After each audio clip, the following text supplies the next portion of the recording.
Doctor Mukib জাহিৰ চেলন care হস্পিটেলৰ family medicine বিভাগৰ doctor. আজি আপোনালোকৰ সন্মুখত এটা বিশেষ কথা লৈ আহিছোঁ। কথাটো হ'ল অহা 19 তাৰিখ মানে অৰ্থাৎ মঙলবাৰ 19 নৱেম্বৰ 2024 চনৰ দিনা আমাৰ হস্পিটেল এখন বিনামূলীয়া চিকিৎসা শিবিৰ আয়োজন কৰিছে, য'ত বিনামূলীয়া কনচালটেশ্যন দিয়া হ'ব।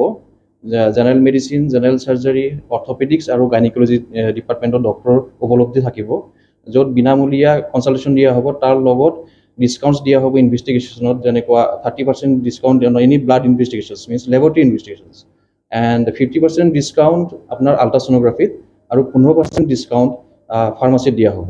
তো গতিকে আপোনালোকে নাপাহৰি অহা 19 তাৰিখে ৰাতিপুৱা 8:30 বজাৰ পৰা আমাৰ ইয়াত কেম্পটো আৰম্ভ কৰা হ'ব। চবে দলে দলে যোগদান কৰিব আমাৰ লগত। ধন্যবাদ। লোকেশ্যনটো হ'ল আমাৰ লক্ষীপুৰ চিনেমা হলৰ ওচৰতে হয়, নতুন বজাৰত। তাতে চেলন care nursing home, complete private nursing home, এইটো কোনো গভৰ্ণমেণ্টৰ নহয়।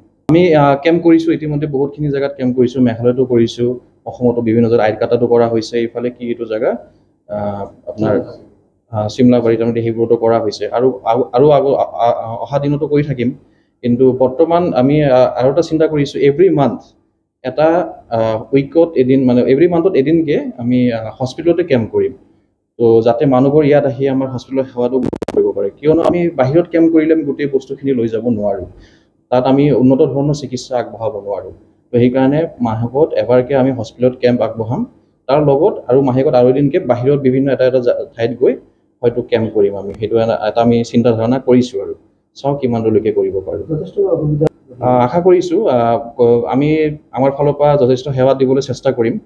তাৰ লগতো ৰোগীবোৰ আমাৰ ওচৰত আহিব লাগিব, আৰু কিছুমান ধৰক পেচেণ্টছ হোৱাৰ পিছত কিছুমান পৰীক্ষা নিৰীক্ষা কৰিব হ'ব পাৰে। সেইখিনিও যদি ৰোগীয়ে কৰে, তেতিয়াহ'লে আমি ডায়েগনচিছটো ভালকৈ কৰিব পাৰিম আৰু তেতিয়া ভাল ট্ৰিটমেণ্ট দিব পাৰিম, আগবঢ়াব পাৰিম।